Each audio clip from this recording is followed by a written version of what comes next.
Good evening, everyone. It's very lovely to have you here with us at yet another meeting at this year's edition of FestivalYA. Just a couple of words about our event. So this is a new edition of a very beloved young adult-centered festival that happens online, and where we basically invite young adult authors that we enjoy reading so that they can talk to you guys and you can ask them questions. So do not hesitate to join us if you somehow forgot to subscribe to the event, or even to maybe ask some questions in the comments if you're watching this live. Questions that I won't be able to see, but maybe some of the lovely girls from Cartu.xyz will be able to pass me on. So I'm Julia Dromereschi. I'm a translator and cultural journalist. I'm very happy to host this episode this evening. And I have with me Chris Whitaker. He's a very interesting author, I might say, with a very interesting life story, which I'm sure that he's been saying for a lot of times, and maybe he's already tired of repeating it, but I'm happy to say it again. Okay, that's great to hear. And what's also very interesting from my point of view about Chris's work is that he's been trying his hand at more than one genre. So basically, he's going to talk tonight, hopefully, more about his book, The Forevers, which is basically his debut in the YA world, and which I also have here in the Romanian translation called, thank you. So this is called Întâlnire in Romanian, and it's been published recently by Editura 3. So yeah, this is his first YA novel, and it comes after other 3 books for adults. 2 of them have already been published in Romanian as well. Their Romanian titles are Începem cu sfârșitul and how was it, Theo, in Romanian with all the wicked girls? Toate fetele rele. Toate fetele rele și Eternii. That one. Okay, and Eternii I just showed to you. So yeah, that's pretty much what we all know about Chris. I also know some extra stuff because I've been documenting myself, but yeah, I'm just gonna leave him tell you a bit about himself on his own.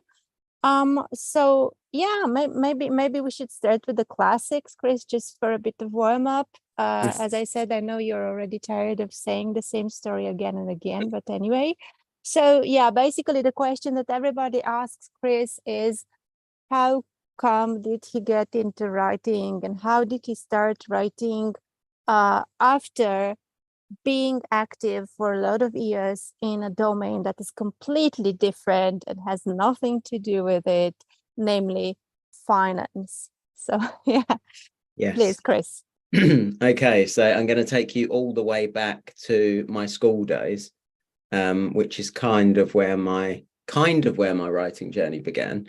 I didn't do very well at school. My parents would probably say that I didn't apply myself. But nothing really interested me that much. I didn't really want to go to university. I didn't know what I wanted to do. I had friends that wanted to be doctors, lawyers, things like that. They were all kind of, you're expected to choose the path you want to go down when you're very young. And I just had no idea. So I remember I went out drinking with my friends. I went to a nightclub the night before my economics exam. And I got so drunk that I missed the exam the next day. I woke up in hospital, and it kind of ruined my chances of going to university. I suppose I could have resat, but again, nothing appealed. I thought, kind of naively, I thought that I could just go out and something would find me. You know, I'd find the thing that I'm supposed to do, and I would end up loving what I do for a living. And it didn't really happen, not at first anyway. I worked in a bar and I worked in a bakery and I did sales and I just kept trying different jobs and I couldn't, nothing really fit. I didn't feel at home anywhere. But I was working as an estate agent, selling houses, and I was out one morning in London, and I was dropping leaflets through people's doors, and a man came up to me and he asked to borrow my cell phone, and I kind of knew I was going to get mugged because I grew up in London and it's not that unusual. Like some of my friends have been mugged, but I was 19 at the time and it was just one person and he wasn't very big and I didn't want to give him my phone. And so we had a bit of a fight and I was holding my own. Like I've got kids now and I tell my kids just to give them whatever they want because it's not worth it. But he pulled out a kitchen knife and I remember looking at it and thinking that he wasn't going to use it because it was this big kitchen knife, and it's probably supposed to scare me. And I remember him punching me repeatedly in the side, and I didn't realize he was stabbing me because I didn't really feel anything. And I was wearing a white shirt at the time. And I remember looking down and it was just completely red, like covered in blood. And he then tried to stab me in the chest and I grabbed the knife. It cut my hand and he dropped it. I dropped my phone. He picked up both and ran off. And so I was on this street in London. I was 19. It was quite early in the morning. I had no one to help me. And there was just no one around. So I managed to get back to my car, drove myself to hospital and got there just as I was losing blood. I was beginning to feel faint. And I remember afterwards, like I had stitches, I've still got scars on my side. And I make up stories to my kids about how I got them, or I used to, until they found Google and started looking this story up. And I remember the kind of consensus, the doctor, my dad, my friends all telling me that I was lucky and like slapping me on the back in the way that guys sometimes do, like you've done a brave thing, now you get on with it. And I didn't realize why couldn't work out why I couldn't get on with it. I think sleep was the worst thing. As soon as I turned out the light, I would replay what happened in my head, and I would just struggle. I just stay awake all night, and I kind of lost my appetite, and I just didn't feel like me anymore. Is the best way to put it. I felt like I would look in the mirror, and it felt like I didn't recognize who I was, and I felt really sad all the time, and I didn't tell anyone because my parents split up when I was quite young, and my mum was one of those tough single mothers, and she always just used to smile all the time, and I never saw her ask for help or anything, and I think I learned that from her, and it's definitely not a healthy way to be, but I thought I could deal with it, and I turned to drinking and taking drugs and doing things that I shouldn't, not for fun, just because I wanted to feel something else for a while. And things got really bad, and I got a book from the library, and it was a self-help book, and it talked about a therapeutic technique where you take the trauma and you write about it, but you change the people involved. You change yourself to a fictional character. You change the location to the last place you were happy, and you change the outcome. I didn't really know what the outcome was going to be, but I sat down and wrote someone the polar opposite of me. I chose a 13-year-old girl and wrote a scene where this girl goes into a bar and someone's being horrible to her mother, and she kind of stands up for her mother. So she's quite strong, tough, and I didn't think anything of it after that. I didn't want to be a writer. I just knew that writing made me feel a bit better. For whatever reason, after I wrote that scene, I went and slept for the first time since it had happened.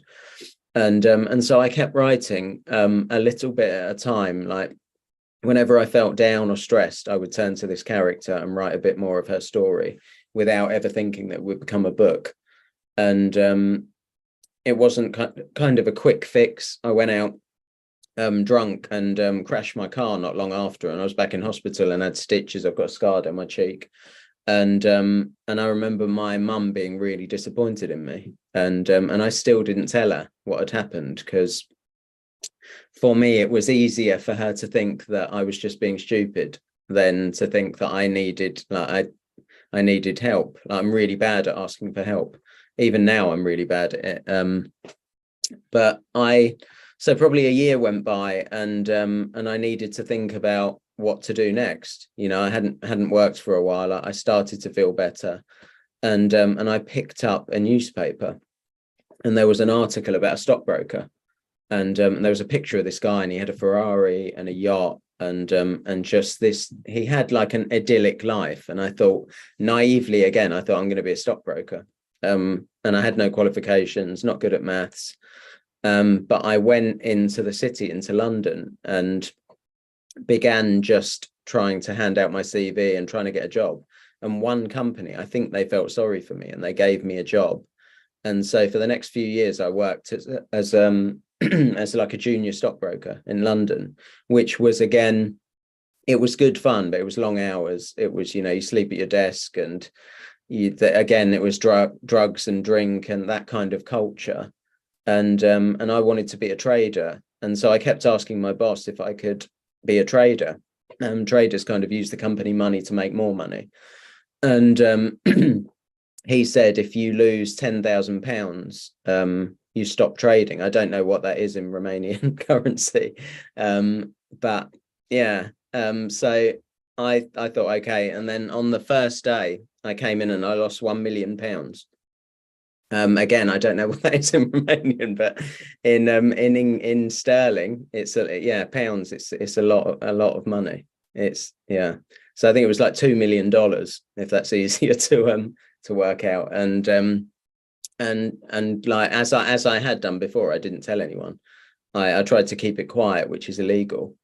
And so I said to my friend who worked in the back office, I said, don't tell anyone, I'll make the money back, which is mad. So I lost a bit more. And then I came into work one morning, and there was like a glass boardroom, and everyone was sitting around this big table, all the bosses, lawyers, people like that. And there was an empty seat at the head of the table for me.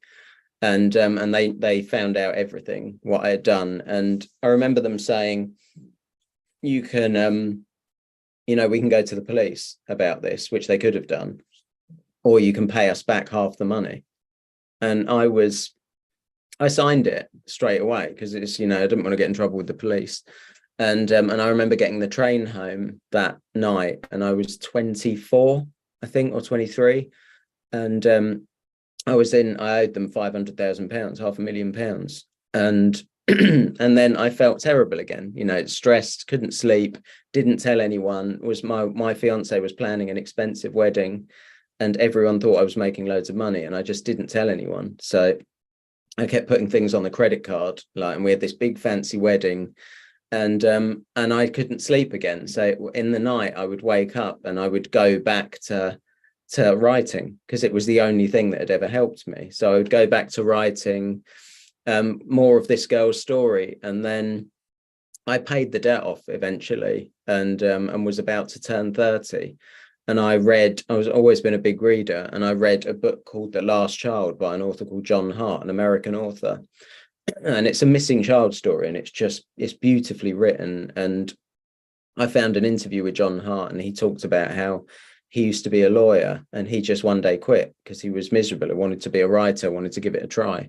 So I quit my job after reading it, just there and then. I was 30, I was earning lots of money.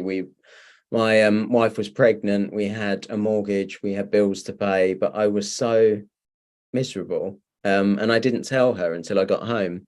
And I kind of said, surprise, I've quit my job, I'm going to write a book. And writing a book's really difficult, and getting a book published is even harder. And I didn't know any of this. And I think, had I known, I might not have done it. But all of a sudden I was unemployed, and with a baby coming, and my wife was a student, so no money coming in. So we sold everything and we moved to Spain, and I wrote a book called Tall Oaks, which was my debut. And then I was lucky enough to find an agent and carry and kind of, that book sold for not much money. And it's really hard to make money as an author. And so I was working 3 jobs and writing and missed a lot of my children's first, months and years. And then I went back to the story, to the girl that I wrote after being stabbed. And it was a character called Duchess. And she would go on to be the kind of star of a book called We Begin at the End, which completely changed our lives. It sold around the world, and Disney have the TV show, and everything changed after that. And that's my strange story into writing. Whoa, yeah, like I said, I mean, when you're telling it, actually, it's like a lot more impressive than when I'm reading it. So yeah, my parents didn't know that story, like any of it, until it was printed in a newspaper here called The Guardian. Yeah. Dad bought a copy of The Guardian just by chance that day, read the story about me in there, and then phoned me to ask if it was true. So Amazing. Yeah, he wasn't happy, actually. Yeah, I can imagine, but just I mean, I think that for everybody who's now watching, it's like such a treat to hear you talk about it, and I feel that it's not very easy as well, and I think that it comes after years and years of coping and actually getting somehow over what happened and getting the grip of everything that went on. But it's just amazing that out of all the outcomes from this story, we also have these books to thank you for. So it's quite wow. Yeah. Thank you. It's yeah. strange. It's a strange story. It is, but also somehow, at least it has somehow a happy end. Yes. Yeah. I was actually curious because I can see that my colleagues have already started to take some questions from the social media comments. But before we get to that, I was also curious to ask you, and I know you're also getting this quite often as well. Fine. But since you're British, I was wondering, why did you choose to place 3 of your novels, the first 3 in America, and only this one, The Forevers, is finally placed in the UK, if I understand it correctly? That's right. So I have to go back again to I mentioned that I started writing as therapy, and the idea was to set your writing in the last place you were happy. And I said my parents split up, and I didn't see my dad as much, and I missed him.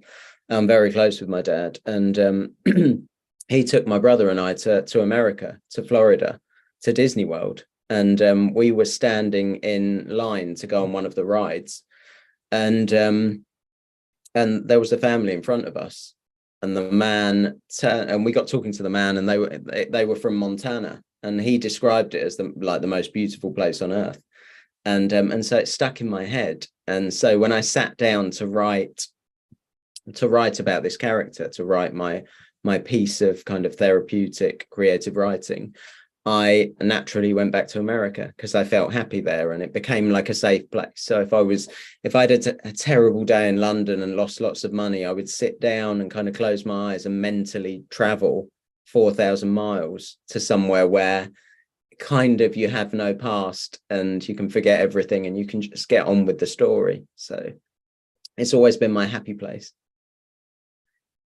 Yeah, I mean, this is a lovely thing, but also you need a bit of a research, I think, when you're trying to make things real. So do you have any help about that, or how did this work? Not at first. So with We Begin at the End, I was working in a library as one of my many jobs that I did. And that was a great place to be based as an author, because I would look at maps and read non-fiction set in America and read fiction set in America. And I think we're kind of bombarded, aren't we, with American culture since we're kids. Like, we all watch American shows, and now we watch Netflix and Disney and all sorts. So it never felt too foreign. It didn't feel too separated.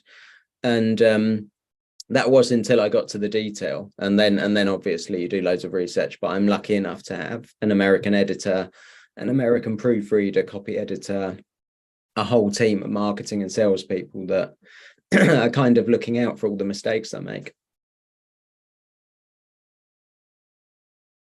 Since you're mentioning this team now, because you also said a couple of minutes before that you didn't know how difficult was it to actually get an agent and to get published and to get into this huge machine that is publishing in English, basically, and in the whole English world. how did you get to these people? Because I also always mention this, that at the end of the books that I'm translating, many authors have now these very lengthy acknowledgements, and they seem to have somehow a very huge support group and a very large network of people who are helping them and holding their hands and encouraging them. So how did you get from a person who didn't really have anything to do with the field to this guy who is now supported and surrounded by people? I think there was some luck, to be honest. I didn't do creative writing courses. I didn't have any friends in publishing. I didn't know any other authors or agents or anyone. I found out how to submit to agents online. I found a guide that says you need to send 3 chapters and a covering letter, kind of saying why you've written the book and your qualifications. And I remember my covering letter just had nothing on it. I just said, I'm Chris. I used to work in the city and I've written a book, and that was it. And I actually pitched Tall Oaks as a YA book, as a young adult book, which it isn't. So I got that wrong as well. And luckily, I think I submitted to about 8 agents, and I chose agents. So someone told me that you should find books that you like and find out who represents the author, books that might be similar to yours, and then look up the author, look up their agent. And so I read a book called Bed by David Whitehouse, which I loved. It's about this guy that one day just gets into bed and decides not to get up again. And he starts eating loads and puts on loads of weight. And it was really quirky and fascinating and well written. And his agent, I thought I'd submit to his agent, because Tall Oaks was a bit odd. Like it's a missing child book, but it doesn't really fit neatly into crime. So I thought she might be a good fit. And then I had 5 agents ask me to come in for meetings, and all 5 offered to represent me. But I went with that agent, who I'm still with today. And from there, it's kind of her job to work with me to make the book better, and then submit it to publishers. And then you have a whole team of the most creative people helping you. So some luck and some research and hope. You said that Tall Oaks was not an YA book, and you somehow mispitched it as being it. How would you define a young adult book, or what would you understand now after being a librarian as well and being an author? Like, how would you define young adult? Difficult. It's still quite difficult, actually, because obviously I love reading YA and I don't see a real difference. I do notice that the protagonists are younger.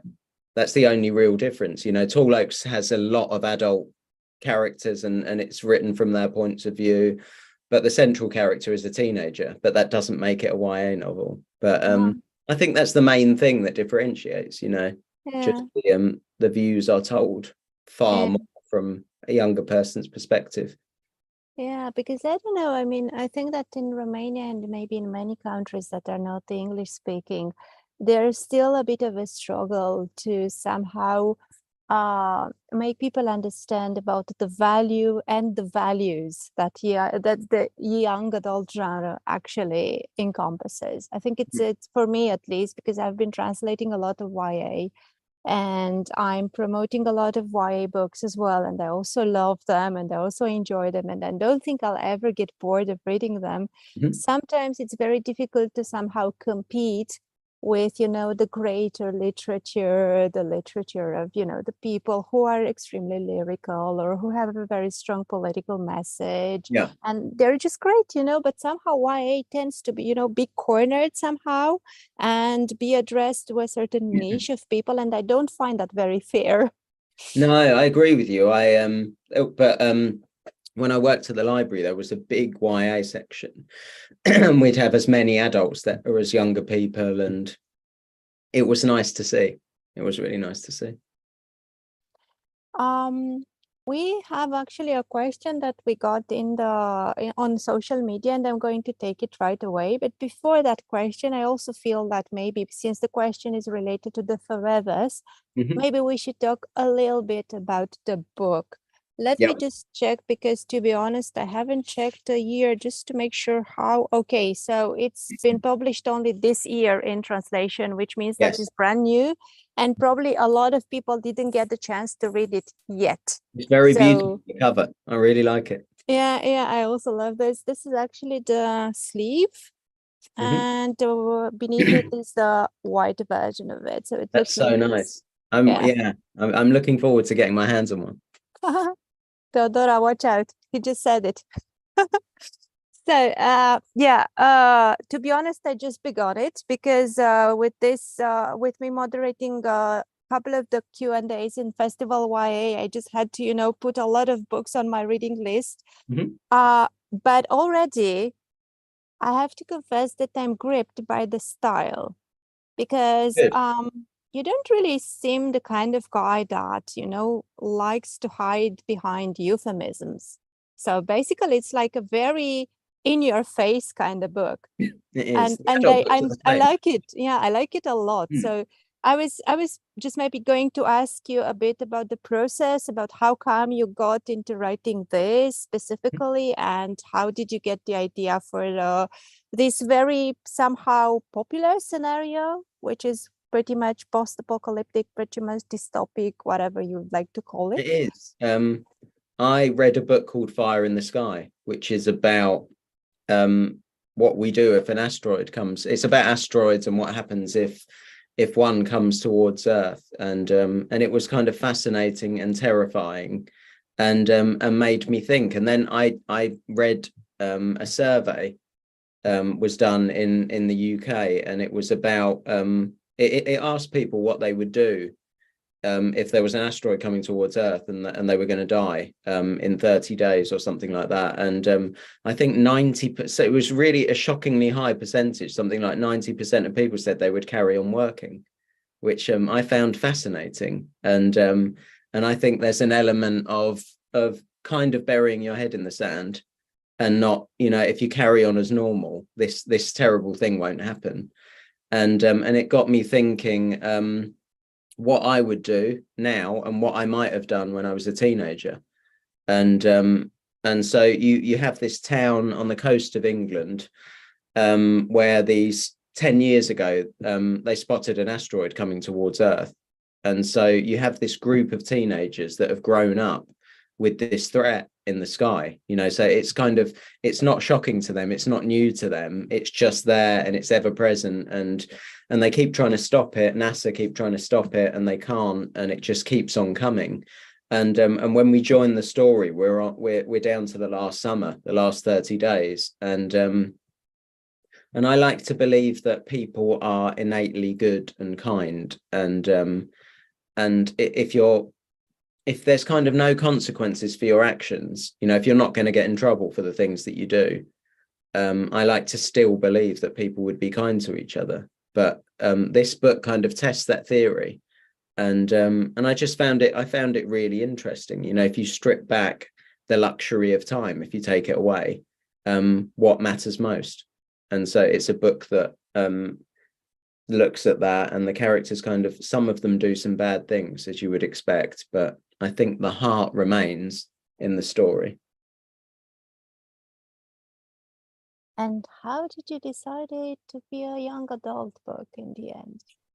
I was talking to, I used to go in to see my publisher for my adult books, and I would go up to the floor where they publish YA and all the time and look at the books and read them. And I sat down with one of the editors there, Fliss, her name is, and I just mentioned this idea for the story. And I said it'd be far more interesting to see how a younger adult would react in this situation than it would, me with a mortgage and kids. And but I thought, myself, what would I have done, or what would I want to do?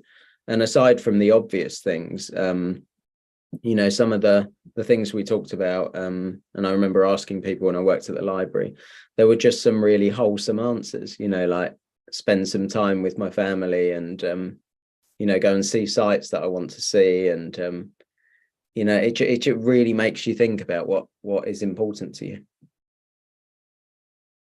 Yeah, I'm just gonna take a page from Roxy's book in the chat because I feel that it's connected to what we've been talking so far. So Roxy says, I read The Forevers recently, and I have to admit, it made me feel a bit anxious about the world ending. I liked how you portrayed your characters' fears and how everyone was reacting differently to what was going to happen. My question is, how would you react if your plot became real and an asteroid would come towards Earth? I have an easy answer because I have 3 children. So I would spend the time that I've missed with them by working so hard over the last few years. I would try and make that up as best I could. I'm kind of never happier than I have a 2-year-old daughter, and I get to do the fun things that I kind of missed out on with my sons because I had 3 jobs back then, and now I'm just a writer. I say just a writer, I spend all day, every day writing, but I have a bit more time, and I think just spend time with them and make sure they were happy and make sure they got to do what they wanted to do. And they like simple things like going to the zoo and playing football, and I think that's enough for me. I've had quite a wild life. And I think I've done I've done what the things that I wanted to do, and for now I would focus on them. How about you, out of interest? Rox, you have to answer. I have no idea. I kept thinking about it while reading your book, and I constantly asked myself, what would I do? And it also reminded me of the movie Don't Look Up, if you have seen it. I haven't seen it yet, but I should. And it's so good. And the last scene, I won't spoil it for you, but okay. The last scene, I think it has such a deep meaning because it gets to the core of what it means to be human and to care about others in these situations. The world is ending, and I think I would also spend it with my loved ones. But I feel like I just couldn't get over the fact that the world is ending, and I would just be unsettled and scared, and I would just I think I would I would be like that too. Thank you. This conversation of yours gets pretty much into this. I actually had a moment a couple of years ago with my partner. We were on this plane, and ironically, it was a very short flight. It was just a 1-hour flight from Cluj to Bucharest. And there were a couple of technical problems, and I'm not going to get into details, but let's just say that we had one of those panicky moments in which for 45 minutes we didn't know what was going on. So we didn't know exactly what was going to happen.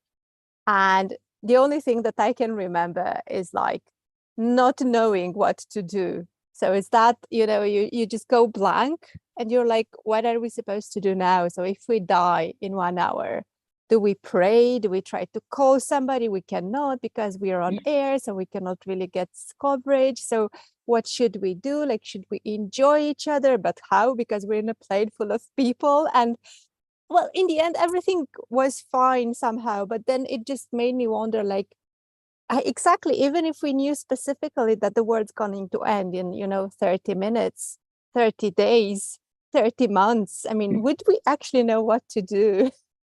Yeah, it's interesting. Especially if it's not shocking anymore. Exactly. If you have a long time to plan. Yeah, if you've been expecting it, you could prepare somehow for it. I don't know. Roxy, you wanted to say something.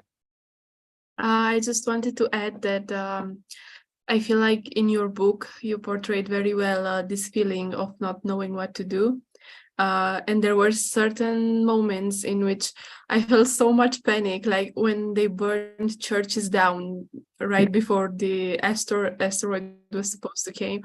And I feel like it was so real because I can obviously see a lot of people behaving the way some of your characters did. But it also felt surreal, because how do you just think about it? Like, the world is ending and people are burning churches and people are killing themselves and everything is a mess, and then there's also people who are just enjoying life with their loved ones and trying to make the best of the best moments. So I think it was incredible how you managed to bring all of that into a book. Thank you, that's very nice to hear. We also have a question from Mariuka, and she says, piggybacking off the idea of teenagers dealing with the impending danger of an asteroid, have you seen Your Name by Makoto Shinkai? I haven't. Should I? Definitely. Yeah, okay. Just for the visuals aside, but it's a very good story. Really? Okay, I'm going to write it down. Like, watch list. Yeah, definitely. Yeah. You think I would have watched more things that would have helped me write the story, actually. It's never too late for extra references. Who knows what you're going to write next? I know. Well, the Forevers will be published in the US in, I think, a year and a half, but I think I'm going to have to relocate it to America, the story. Yeah. Oh my God. Yeah. Yeah. And some things will have to be changed for the US audience. Yeah, so basically you have to rewrite parts of the book. I do have to rewrite parts of it, and I have to I think I will likely have to tone it down slightly. Yeah, maybe. I was just saying about it being extremely direct somehow and about it being extremely in your face. So maybe for the American audience, I don't know. We should see. Yeah, definitely. You also have a question also coming from social media. What book would you recommend to readers who like the Forevers? I'm not sure there are direct comparisons to, like, I don't generally read dystopian stuff. I do like sci-fi, but I just tend to shy away from an end of the world book, even though I wrote one. I kind of go back more. Like the Book Thief in the UK is considered a YA book. I don't know if it is in Romania. No, it's strange, isn't it? Not really. Not really. Yeah, it's strange, isn't it? It's a strange one. Yeah. But I do love that book. But and my son, who is 12, and likes to read up, like most kids his age, he doesn't want to read about 12-year-olds. He wants to read about 15-year-olds or 16-year-olds. He is reading it at the moment, and he asked me if it was a YA book, and if that's YA, can I read YA? And I said to him, I'm not sure it is YA, but he loved it, and it kind of most people have read it or heard of it, and it tackles a really difficult part of history, and it looks at death and things like that, and he had lots of questions, which I thought was really good. Like if a book can make you think and make you ask questions and make you reconsider things that you thought knew, I think that's a good thing. The same thing happened when I read The Hate You Give, which I loved. Is that published in Romania? Yes, it is. It's the same publishing house. Okay. Yeah, I love that. Angie Thomas. I really love that. And that there's a bit in that where I think the dad is teaching them what to do when they get pulled over by the police. And it was such an alien concept to me, to have that chat with your children. Like in the UK, it would just never happen. And I remember thinking about that for days afterwards. In the same way that people message me about the Forevers and say it left them thinking about, what if and how tough life can be. And yeah, I lean towards those books, that leave you thinking afterwards.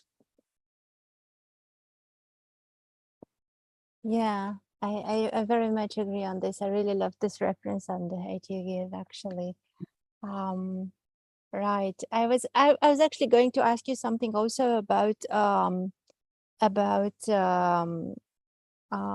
second book, and it popped into my mind because you mentioned parents having these kind of pep talks, but not really pep talks with their kids. because you have this somehow connection between an elderly guy and a 13-year-old girl, and I could see a bit of true grit over there, and I could see a bit of the road as well. So I was wondering if there is a bit of them indeed, or it was just in my imagination. It's funny because I wrote the character before I had read either of those books. And then definitely, you know, everything that I think as a writer, everything that you read and see and talk about and hear informs you in some way, or informs, even if it's subconsciously, but definitely because Duchess has that kind of cowboy link, that Western link. You know, she finds out she doesn't know who her father is, and she finds a link in her family tree to an outlaw. And so all of a sudden, you know, she adopts this persona, much like Mattie does in True Grit, you know, and although she is a real one, obviously, but still they both act braver than their age would have you think that they are. And yeah, definitely. Yeah, really good comparisons. I'm glad you noticed. Yeah, I also have another rec maybe for you or for whoever is interested in this kind of relation. I recently translated a book by Tana French. It's actually her first book, set up in America. Right. Sorry, not set up in America, but with an American character who comes to Ireland, and it's also has some elements of True Grit. So we also have a 13-year-old. Okay, that sounds good. Character that befriends somehow this retired police officer from Chicago. Right. And they somehow investigate a murder in rural Ireland together. Okay. So yeah, it's very, very nice somehow, and it's somehow now I have a full bubble of these kind of books, because you know some people might find it strange, you know, to have these relations built between adults and kids. And I think it's very important for you as an author to tackle them, and to tackle them right, and to do them some justice, because sometimes we're just very much afraid, you know, to see people who are elderly interact with younger people. So I don't know if you ever thought about this, or did you see I don't know if an educational point in all this? I never worried about it. But I think back to my own childhood, and some of my key relationships were with, you know, adults, and not necessarily my parents. I remember having a teacher at school that I, you know, really looked up to, and our next door neighbor was an elderly man, and my dad left, and my mum worked a lot, and he would kind of spend time with me and my brother and play football with us and things like that. And I think those relationships kind of shape you, don't they? And they shape your view on things sometimes.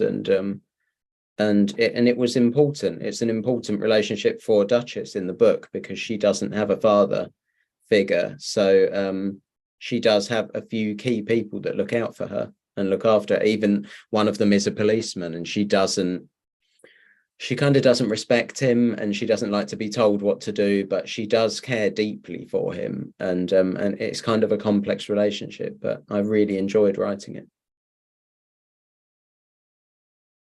Speaking about writing, there's also a question in chat, and it says, do you have any good habits in writing? I tend to, I'm actually a bad habits I can tell you about, in that as soon as I'm still a terrible sleeper my whole life. So as soon as the light goes out, my brain switches on, and I would generally wake up in the middle of the night and go and start writing, sometimes at 3 o'clock or 1 o'clock, and then I go back to sleep for a bit. And then, so I write whenever I feel like it, whenever I feel the need to, but it's generally every day. I think a good habit to get into is to not go too long without writing. I think sometimes, you know, life gets in the way, and I find that the longer I'm away from it for, the more stressed I feel and anxious, and it's kind of something I need. So I try and write every day, even if it's just a couple of lines, or even if it's reading over what I've done and slightly tweaking it. I always stay connected with the book that I'm working on. I don't like to break from it at all. And how much do you believe in this whole write about what you know theory? Because not you know at there all. are two schools of thought. Yeah, I'm in the second school that says that it's absolute rubbish, because I don't know what it's like to be a 13-year-old girl growing up in California and moving to Montana, and I just think it's nonsense. You know, you write what you want to know, and you research, and a lot of it, you know, wherever you put your characters, they're still people, and you know, we all know people and we know feelings. And people say to me, how do you write an American? And I say that they're like not a different species, you know, like I'm writing someone that I've created, and I know how they think and how they feel. And it just so happens they live in a different place to me. And I think how many amazing books wouldn't get written if you could only write what you know. I think it just puts up barriers, doesn't it? It's hard enough, I think, to write a book without worry. It's the last thing I ever worry about, ever. I think that also it helps us a lot in this new era of technology and information, that we can basically research about things so much easier than we used to. Yeah. I mean, maybe 50 years ago it would make sense to, you know, say, write about what you know, because it was important somehow for it to be credible, for it to be reliable. But now, maybe it I'm living changes. proof of it. I haven't been to, you know, any of the places that I set my stories in. I've never visited them. And they like We Begin at the End was a bestseller in America, and I do endless American events, and I just wouldn't let it stand in your way. Brilliant. We also have a question in the chat from Daria, and she says, tips to get into writing. That I think the hardest one to do and the easiest one for me to say is to write the book, because I think it's really difficult to sit down with a blank page and think I need to get from point A to point B in 100,000 words, but the only way to do it is to write, you know, to write and keep writing, and reading helps me massively. People sometimes ask how I deal with writer's block if I'm, you know, struggling to write, and it doesn't really happen if I'm reading. If I take a break from reading, I find writing much harder. So I would carry on reading, but once you've written the book, I think then it's your best chance to write the best book that you can write, you know, before you have the pressure of a publisher and an agent and people chasing you for edits and things like that.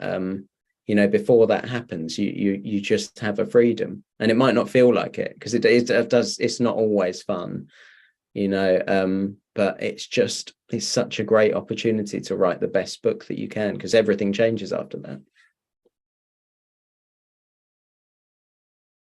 And we also have a question from Nadia, also from social media, and she says, how difficult is it to write dark moments? Or maybe it isn't. It is. It depends. Like with all of my books, there tends to be a lot of humor in them. You know, with the way that characters talk to each other or the situations they get in, and I need those as a writer, because if writing a dark scene is kind of like drowning, writing something lighter is like coming up for air, and it's important that for me, tonally with the book, life isn't, no matter what's going on, life isn't always one thing, is it? It's not always one feeling or one emotion. You might be having the worst time, but occasionally you'll smile, or someone will make you smile, or you'll find a reason to laugh. That doesn't mean what you're going through is any less difficult to go through, and in actual fact it highlights it sometimes. So in Tall Oaks, it's a book about a missing child, but it's also a book about a town, you know, and the people that live in it, and there's one of the central characters is a young boy getting ready for his first date and his first prom, and I think reading those bits makes the missing child story all the more darker, because it reminds you, you know, life can be great and wonderful, and then you switch back to these chapters, and you know, it's hard to take sometimes. So yeah, they're difficult to write, but important. speaking of which, I also got a question from social media, and it says, if you have a favorite character of yours, if you could tell us more about it. I would say Duchess, because that character changed my life, and that, you know, and it's difficult though. It's difficult to I think because I started writing her when I was 19 and the book published 20 years later, and I never went more than a year without writing a part of her, and then when I started writing it properly, it was like 5 years or 6 years of solid writing. So I know her as well as I know myself, and as well as I know my family. And it's funny because in my house, which Duchess paid for, there's a big painting of Duchess on the wall of some art that someone made of her. And I tell my kids that that's their sister, and they should, and they get a bit funny about it. And I say, but she pays for your house and your life and everything. They don't like it. It really makes me laugh though. Speaking about interesting relations, yeah. Yeah. Thank you for They will sharing respect that. her. They will. Yeah, definitely. We also have another question in the chat.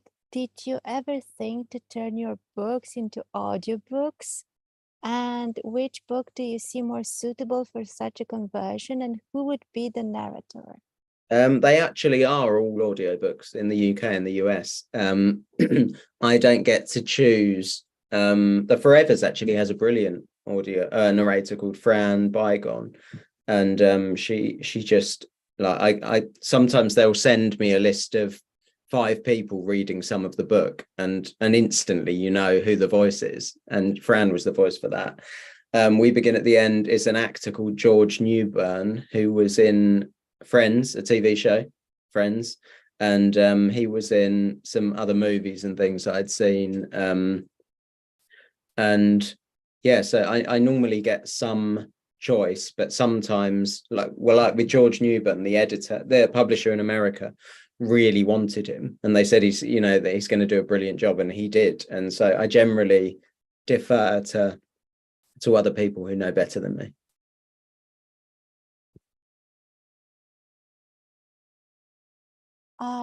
We talked a bit about the Forevers, we talked a bit about Tall Oaks, we talked a bit about We Begin at the End, but we really didn't talk about the other book, right? Which is All the Wicked also, Girls. yeah, which is also translated in Romanian. I haven't read it yet, I confess. So I was wondering, perhaps you could you could tell us a bit more about it, like what's to be found in there that is special to so you. it's set in Alabama in the mid-90s, and follows, there's been a spate of young girls going missing, and we kind of follow, there's twin sisters in the town called Summer and Rain, and Rain is troubled, Summer is accomplished and kind of everything that Rain isn't. And one day Summer goes missing, and the police can't find her, and they can't find any of these missing girls. And on the day that she goes missing, a cloud appears over the town, and it's like a storm cloud, and it gets darker and darker the longer she stays missing, until soon enough the whole town is in darkness. You know, like it's nighttime every day, and people have to like put their lights on and burn candles, and if you follow the edge of the town, you can literally step out of the darkness. It follows the perimeter of this town, and people start thinking it's something to do with God, and it's something to do with the devil, and something to do with these missing girls. And the lead character is a boy called Noah, and Noah wants to be a policeman and wants to help find Summer, and so we follow this hunt in Alabama for the girls, and also for the man that took them. Right. So there seems to be this undercurrent of missing people in some of these books. There is, yeah. Apparently there's something like 5 different crime plots or something like that. That's all there is, and everything else is a variation of those, like a murder, a missing person, something like that. Yeah, there's hardly any plot lines.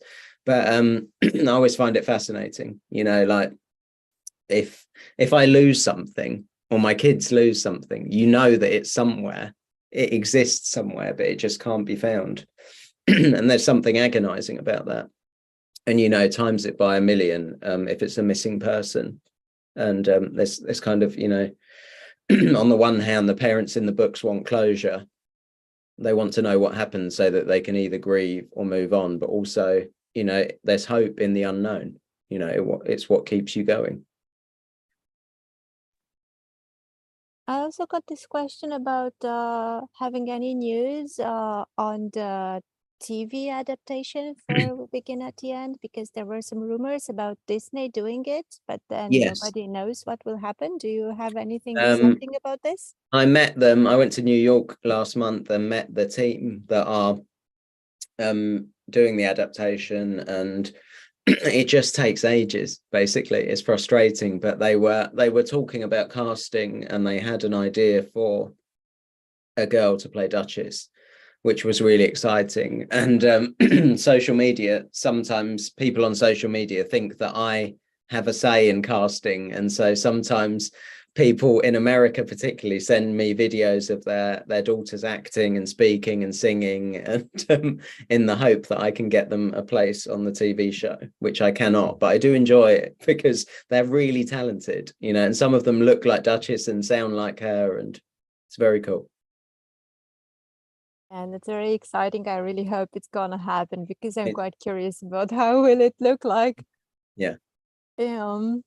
Right. Okay. So easy does it. It seems that we are slowly but surely coming to the end of our Q&A tonight, but I don't really want to let you go before asking you if you've been working on something new and if you can talk about it. I don't know how the policies are.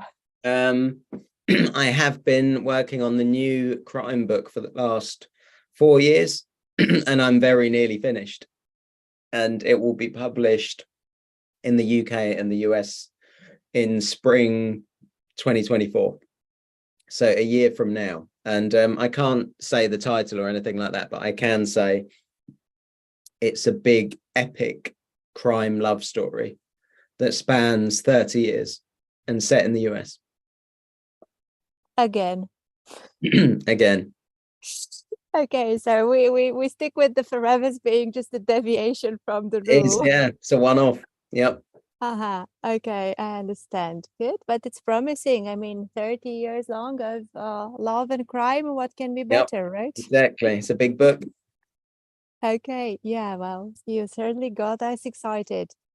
Amazing. So thank you so much for bearing with us and with all our curiosities. I just have one more tiny plea for you, Chris. If you have any sort of message or anything to say for your readers anywhere in the world, not particularly those in Romania, but also for us, that would be very nice. I mean, whatever you'd say to people whom you meet at conventions or, you know, signings or whatever. It never seems enough to say thank you, because it's hard to convey, you know, how much writing has changed my life, and it's kind of saved my life, and it wouldn't be possible without people taking a chance on an author. That, you know, in a sea of authors, for someone to pick out my book is a special thing, and I'm kind of beyond grateful. I'm always acute. We'll be able to read your books in both original and translation, and thank you so much for having been with us. And for being so candid about your story and everything that we've been asking you. So guys, do not forget, we do have 3 of Chris's books translated into Romanian. They've all been published by Trei Books. There's also another one called Tall Oaks. It's been his debut book and it's available in English. I'm sure you can find it on Cărturești if you look it up.